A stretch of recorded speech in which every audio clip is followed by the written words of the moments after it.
everyone, welcome to AMC Movie Talk for movie fans.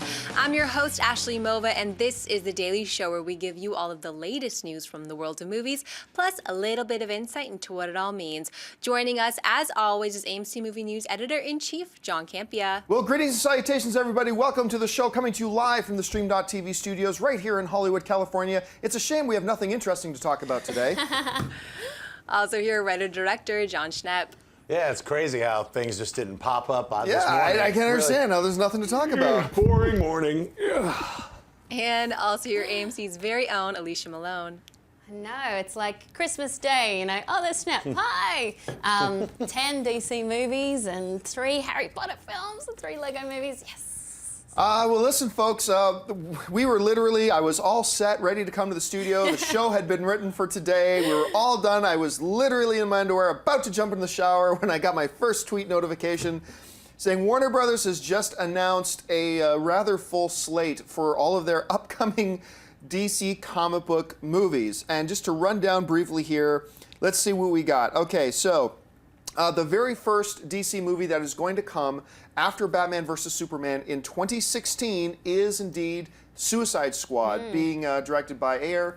And they say they are currently in talks with 4, this is their quote, 4 A-list actors for Suicide Squad. So it's like, okay, that's interesting. Going on beyond that, then in 2017, 2 more movies. Wonder Woman, they finally announced it officially, we're getting a Wonder Woman movie, and Justice League are going to be in 2017. In 2018 is going to be Aquaman, and Jason Momoa has finally confirmed that he is going to be Aquaman.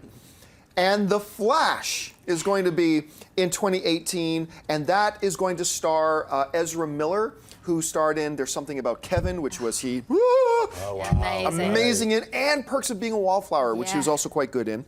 In 2019, we've got Shazam with Dwayne "The Rock" Johnson and Justice League 2. Now, they also said there are also going to be other Superman and Batman movies, but they, as far as I know, during that call, this was all announced during a shareholders call this morning with the CEO of Warner Brothers. As far as I know, he didn't give any dates for Superman, Batman, so that could mean there's not going to be any more standalone Superman or Batman films until 2020, or it could mean they have plans to drop 1 or 2 Superman and Batman films in this window between 2015 and 2019.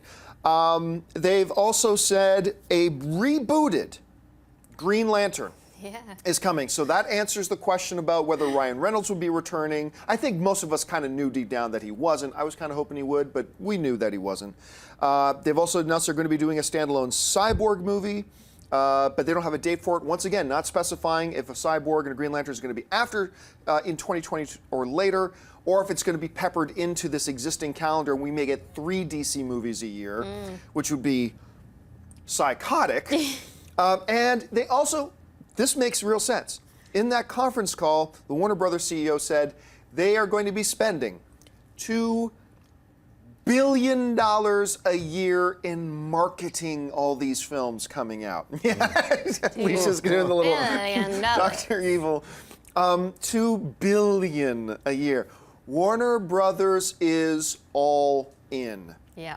I mean, they are all in, and they're going to be going gangbusters. Now, on top of all that stuff, new Harry Potter movies were announced. We knew about the Lego movies coming out, and then there's going to be all the great dramatic stuff that Warner Brothers puts out as well. So, I mean, there's a whole bunch of crap here to talk about. I don't even know where to start, except, I don't know, let's start with this. I'm just pulling it out of thin air. Ezra Miller's going to be the Flash. Yes. Now, this puts the final, you know, we keep telling people, and yet people keep asking me, hey, so are they going to cross Green Arrow into the movie universe? Now, when are they going to bring the Flash from the TV show? And we keep telling them they're not. They've said forever they're going to keep their television and their movie universes separate, which, listen, is the one thing they have gotten far more right than Marvel has. This whole crossing TV into the movies, I almost swore, TV into the movie stupidity is just stupid. I mean, I've made my argument why I think keeping them separate gives far more creative freedom to the movie universe, far more creative freedom to the TV universe, so they could all do their own things. I think it's a far better way to do things, and that piece of garbage Agents of S.H.I.E.L.D. show is a testimony to that. Anyway, so this puts the final stamp on that. We've got a different actor playing Flash in the movies than we do, so that's really interesting. I don't know where to go. There's so much crap here to talk about. Schnepp, what's the first thing that really jumps out to you about all this stuff? Well, number one, they finally announced it, which was great, because we're like, oh, they got all these movies. What is it going to be? So the thing that jumps out to me is they announced Zack Snyder is going to be directing Justice League 1 and 2, and that it's a two-parter. Did they? Yeah, that's part of the announcement. I didn't know they confirmed. I didn't that- realize he was going to. I think we knew he was going to do Justice League. I didn't know he was going to do Justice League 2. Well, they're shooting them back-to-back, and they confirmed it's like, number one drops in 2017, and the other one drops in 2019. So it's kind of cool to see that that's going to follow through. The other thing that really popped out to me is, where's Superman? Where's Batman? You got, we're in 2014. They're announcing stuff for 2016, all the way to 2020. No Ben Affleck Batman movie. No Man of Steel 2. So you know that those are going to get slid in there. They're just like, Batman and Superman are going to be in Justice League 1 and 2, and they're probably taking a tip of the hat from Marvel. They're going to pop Batman into, Superman will probably be in the Aquaman movie. Batman might show up in Suicide Squad. Who knows how they're going to rock that? But, if they're doing a cinematic universe and it's all shared, they're going to be in these different movies. But I want a Batman movie with Ben Affleck. I haven't even seen the Ben Affleck version. But since I know it's like The Dark Knight, I'm all in, 100%. So when they announce that, that'll probably be next year, next Comic-Con. Oh, by the way, Man of Steel 2 and, Batman 1, 2, and 3, they'll announce how those fit in. I'm sure that'll happen.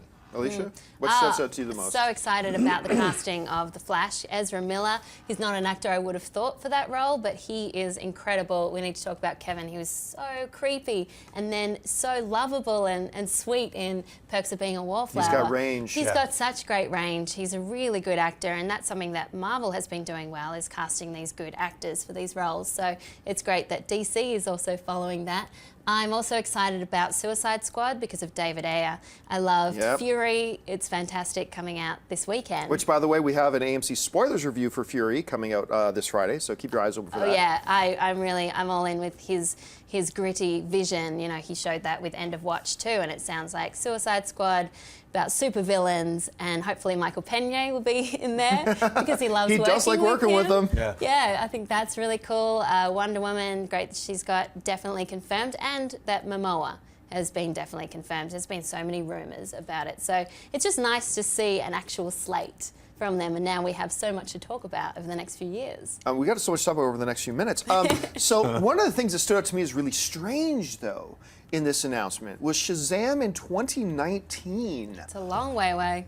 5 years from now, and you're announcing The Rock in it already, and it's not for another 5 years? He's going to be tweeting a lot over the next few years. There's going to be a lot of confusing tweets. So should we assume then that the Shazam movie, look, we still don't know if Shazam is going to be in his own cinematic universe or not, or if he's going to be in this, because remember, Shazam, while being distributed by Warner Brothers, is not actually being produced by Warner Brothers, it's being produced by their sub-company, not Legendary? Is it Legendary? Maybe it's Legendary. No, they're not connected Legendary. anymore. New Line? No. I can't remember. don't know. It was one of the it's one of the other sub companies that is actually producing it. It's the first time they're going to be doing that. So we still don't know if he's going to be in his own cinematic universe. If he's not, and Shazam is going to be in the main DC cinematic universe, we got to assume he's going to pop up in a Justice League here or there. Why would you announce The Rock as Black Adam 5 years before you ever getting around to that movie coming out? Like, can you say any other alternatives to that? That's a weird one, yeah. And The Rock is not playing Shazam, he's playing Black Adam. Yeah. 5 years is fine, I can wait, He must pop in throughout it. Same with Cyborg. Cyborg's going to have his own standalone movie. Yes, Cyborg is going to get introduced in and Batman v Superman. So it's one of those things where it's like they're going to introduce all these characters. Cyborg will be in Justice League and in Justice League 2, and then he'll get his standalone. I think so that's really what they're smart. Yeah, they're planning that. So I'm sure, whoever is going to be Shazam will probably be introduced in either Justice League or Justice League 2, just to introduce the character. Just sort of the way they're doing Wonder Woman, they're introducing her in Batman v Superman. Then I think, does Wonder Woman come out before Justice League? I believe so, yes. So then you have a little follow through. And all these characters, I don't know how many, if they did the same kind of 9-movie signage that Marvel did. Oh, I'm sure they did. So all these different actors can weave through each other's movies, I want to see who's Green Lantern this time around. Yeah, that's now going to be a big question. But I'm glad that they're giving him another movie, because I think the character deserved more than what he got. Yeah, I mean, and start the onslaught of tweets that are going to be calling for Bradley Cooper to be the Green Lantern. Right. You know that's coming. One of the really smart things about this, and I've been saying this forever, is I've been having this argument with a lot of friends of mine that the way DC needs to go, I've been saying this for years, is the opposite of the Marvel route. Yeah. Don't do 7, 6, 4 origin stories first and then Avengers. I think for DC it was a smarter idea.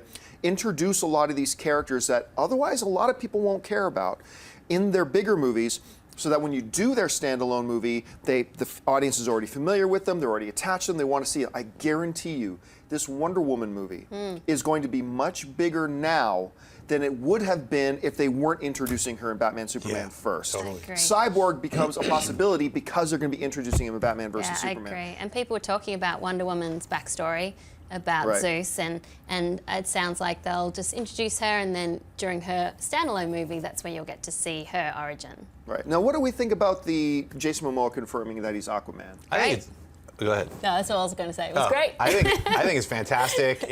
Like I read whatever the fake copy of Batman v Superman, which I know is real, and it's awesome. And there's a giant scene for whoever was going to be playing Aquaman, and I've known it's Jason Momoa, just like we've known for months, and that it's finally out of the bag. It's like, my only peeve would just be like, let's not call him Waterman. It's just a weird Aquaman. I know it's branded, but can't you call it King of Atlantis? Anything other than Aquaman? I got a feeling they're going to go in the direction of, I don't even know if you're going to hear the word Aquaman spoken. I think he's going to be Arthur.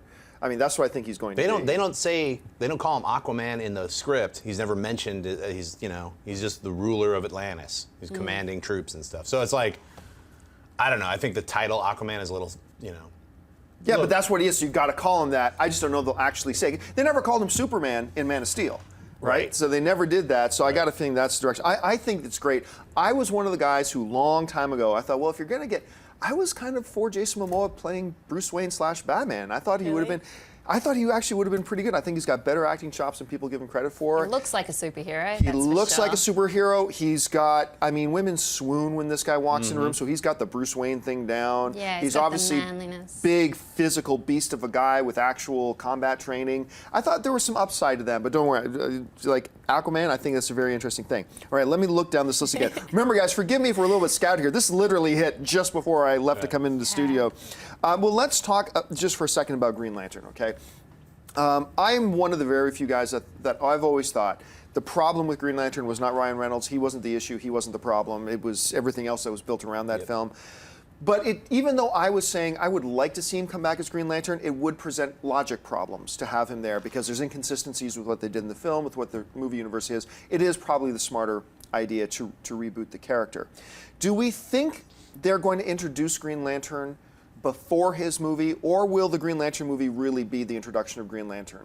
I think they should save it because we've got the memory of Green Lantern, the other movie. I'd love them to just save it till he gets his standalone. I think they're going to introduce not only Green Lantern, but the Green Lantern Corps in Batman v Superman.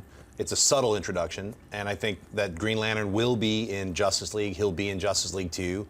He'll also be in The Flash. So you think he will be in Justice League? Totally, 100%. Okay. Yeah, I could almost guarantee it. But I think it's a smart thing to do to save the Green Lantern standalone until you, just like you said, you're bringing in Wonder Woman with the big guns. Then you do a standalone. Green Lantern will have then had like 5 years and all these other, hopefully, amazing films to be like skimping in and out of so that you'll be demanding a Green Lantern movie. You'll be demanding to see what Oa and the Green Lantern Corps is all about when you go to the Green Lantern movie. So I think it's a really smart way to introduce it and to introduce the entire Green Lantern Corps, which I think was the one successful part of the Green Lantern Ryan Reynolds movie. Yeah, they did that well. On Oa, and how they introduced the Corps, and everything about the Corps was fantastic. Everything else was what was the big problem. Yeah, so I agree, but it was also quite confusing.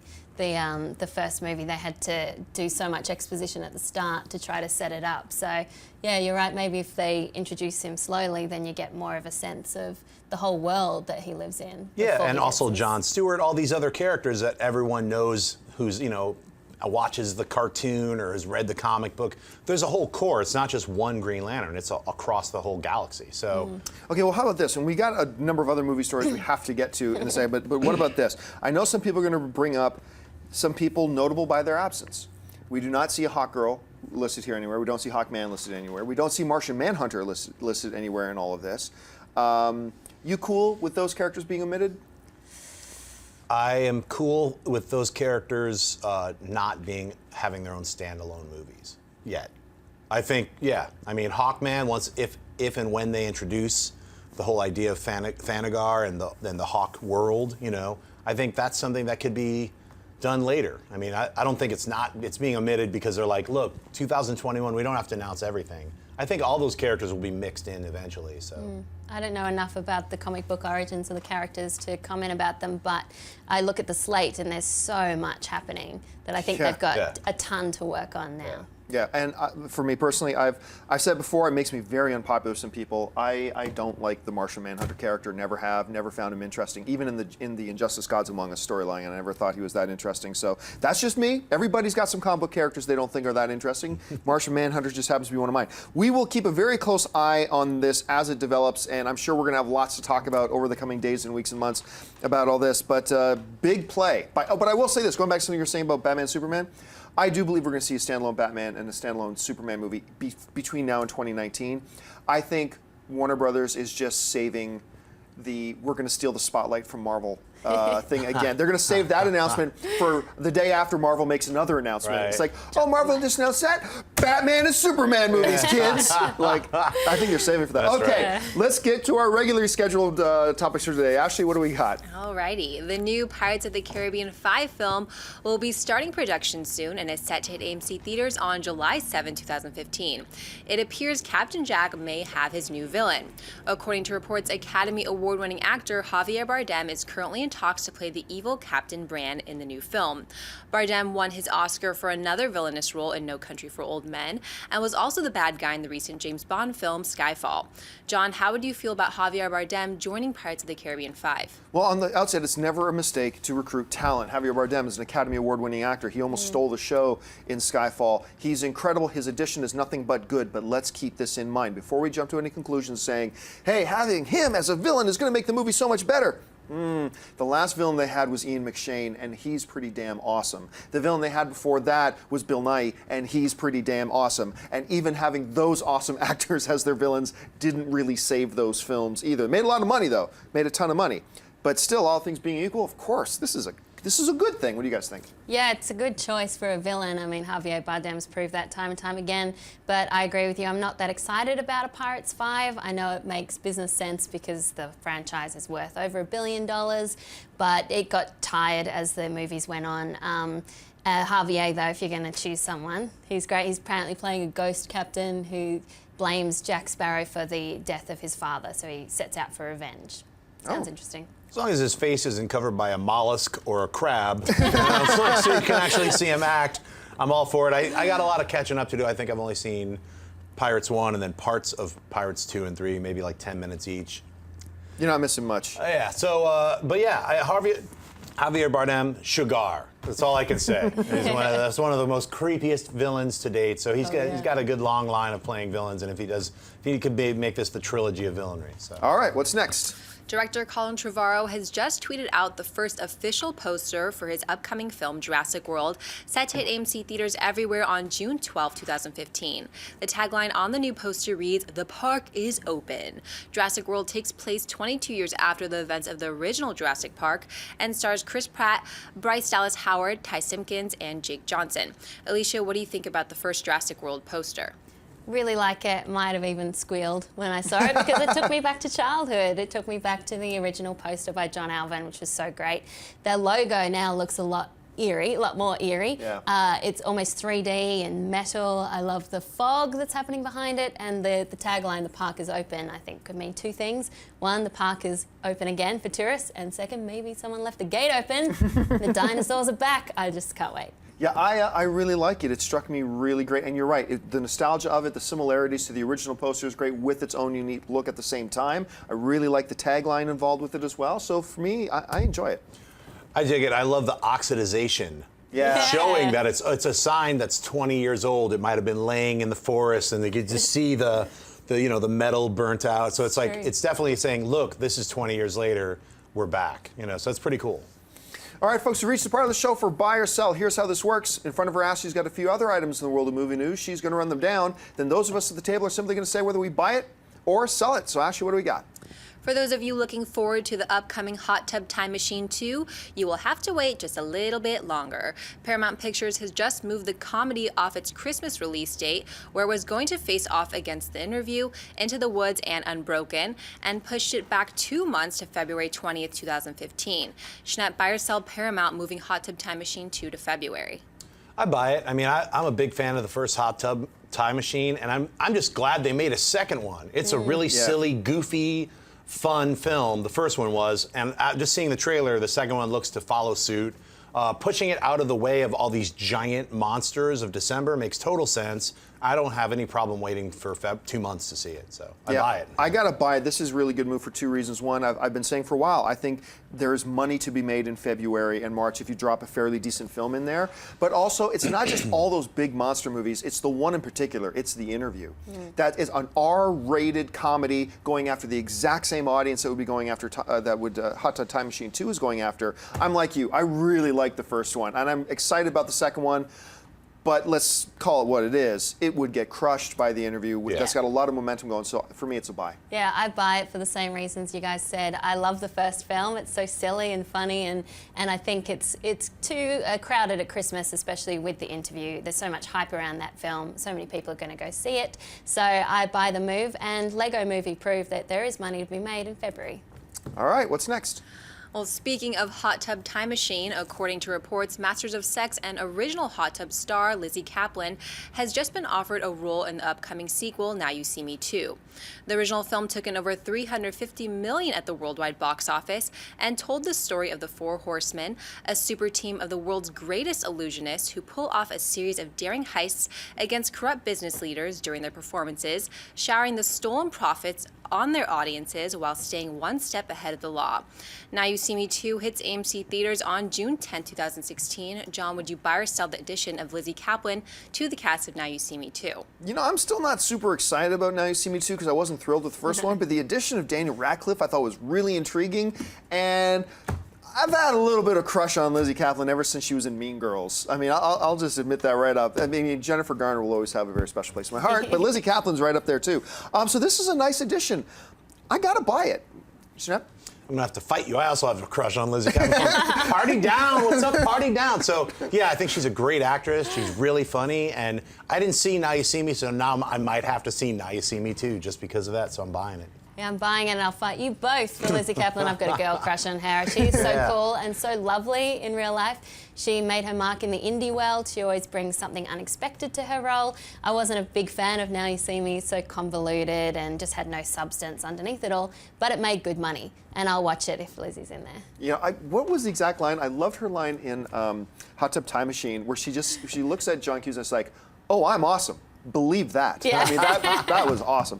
All right, folks, we reached that part of the show for a mailbag. Listen, if you've got a topic or a question you'd like us to address on the show, you can email us anytime at amcmovietalk@gmail.com. Every day we take a couple of your questions from mailbag. So, Ashley, what have we got pulled out? Alex G writes, "Hi AMCers, I love the show and make sure to catch it every day.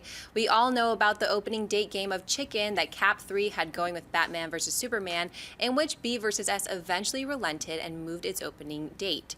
Do you think that Marvel intentionally introduced the Civil War storyline in Cap 3, aka Captain America versus Iron Man, in order to try to upstage Batman versus Superman and possibly take a little bit more steam out of the DCU?" Well, let's keep in mind, though, that Marvel has had, and it's one of the most popular comic book story arcs in ages, is their Civil War storyline. And that came out in 2006, long before they started planning for Batman versus Superman after Man of Steel.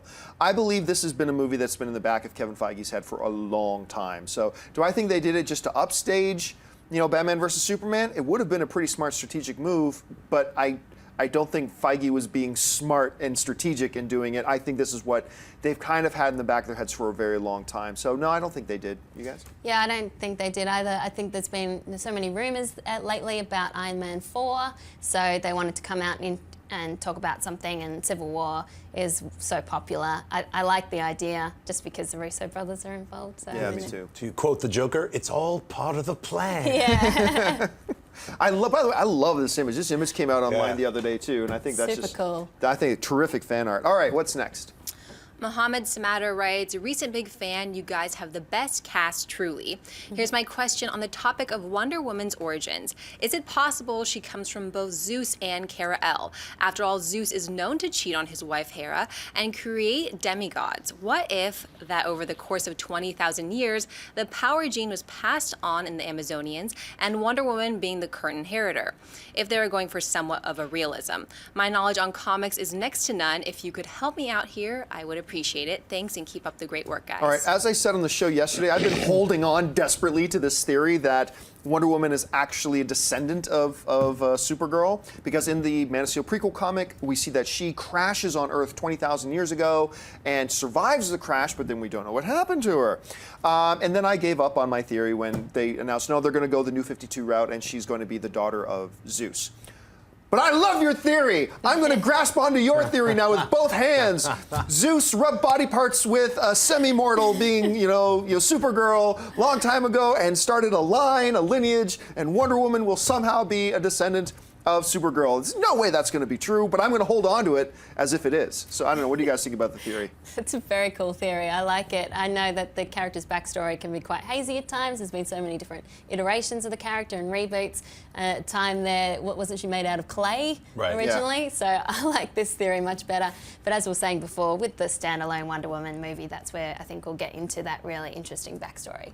I think they're going to go take a page from Marvel with this and go, Odin. Yeah, it's like not Thor. Magic, it's technology. It's science. It's science. So I can see a giant spaceship called, with all the Greek gods on it. You know what I mean? I think they're going to go that way. They're going to explain it because you have all these characters from outer space who are going to be, obviously Superman's an alien from another planet.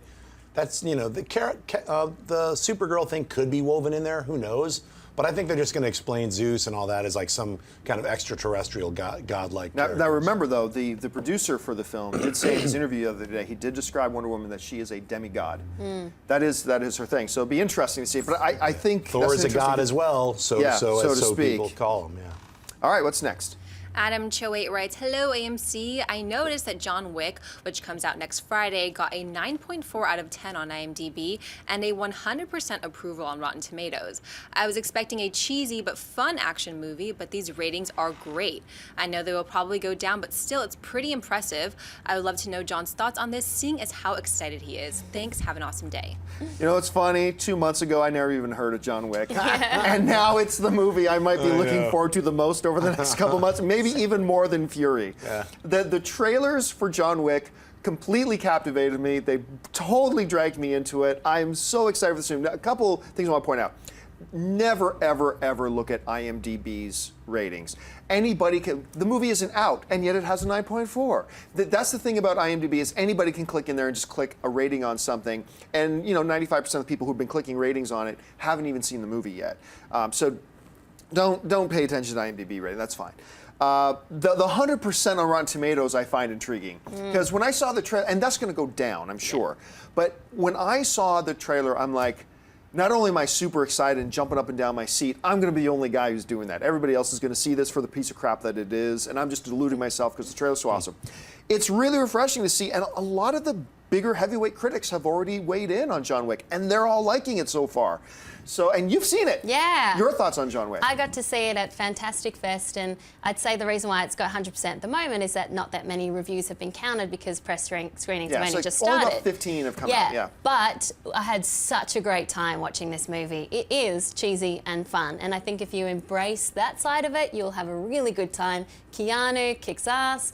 You'll love it because the action sequences are long and you can see everything. Oh, and that's some so really good to hear. cool fighting they call gun fu. That's like a mixture of gunplay and kung fu. The directors come from a stuntman background. They've worked on so many great films, including The Matrix. So yeah, it is a good time. I can't wait to see it again. So they're bringing back some moments of equilibrium. Remember gun kata? Oh yeah. Fighting with the guns and all that. So yeah, when I saw that first trailer, I'm with you 100%. I was like, I cannot wait to see this movie, and I refuse to see any other trailers because I don't want any. I just can't wait to see the movie. I'm like, all I needed was that one trailer. So. Yeah, the other trailers have been, like a lot of movies these days, the other two trailers I've seen have been extremely similar to the first one, so you're not really seeing too much. I just remember they killed the dog? Yes, and like, it is the cutest dog in the world. Oh, I mean, So I'm sad. watching it with Anne, and Anne is a massive, we have dogs. Anne is a huge, like, when she sees dogs on TV, she starts to cry. Like, she's gonna cry. Dog person, and I remember showing her that trailer, and we're watching the trailer, it's like, oh, cute puppy, and then the part comes. They killed the dog? Oh, they gotta die. Yeah. They gotta die. Like, it's just Yeah, like, it's get like, revenge. grr. It's a really fun revenge thriller. Oh, I can't wait to see it. Yeah. Well, folks, we don't have time to get to live Twitter questions today. We just had too much to talk about with the whole DC unraveling, and I'm sure we're going to have more to talk about in the coming days. We look forward to DC dropping their announcement of Batman and Superman right on top of any upcoming Marvel announcement to try to crush it, I'm sure. Thanks a lot for joining us today. Listen, don't forget, make sure that you check out www.amctheaters.com for all your theater, showtime, and movie ticket information for all the great movies out right now and the ones that are coming out this week, including movies like Book of Life and Fury and others. Make sure you go over there and check it out. If you want an audio-only version of this episode, look in the description of this video and you'll find a link to our podcast feed. Don't forget to click the thumbs up button, subscribe to our AMC Movie News YouTube channel, and tell everybody you know to do the same. And I want to thank the people sitting at the table with me. First of all, sitting to my right, Miss Alicia Malone. Alicia, where can people find you online? You can find me on Twitter and Instagram at Alicia Malone and on AMCI Indie Spotlight. The one, the only, Mr. John Schnepp. Schnepp, where can people find you? Just at Twitter and Instagram at John Schnepp and at TDOSLWH. And this weekend I'm at San Diego Comics Fest, and it's a comic freak out. So come by and say hi. And our lovely host today, Miss Ashley Mova. Ashley, where can people find you? Twitter, Instagram at Ashley Mova. Happy Wednesday, guys. And you can find me on all the various social media networks, Twitter, Facebook, Instagram, at John Campia. Thanks a lot for joining us, guys. My name's John Campia for AMC Movie News, and until next time, bye-bye.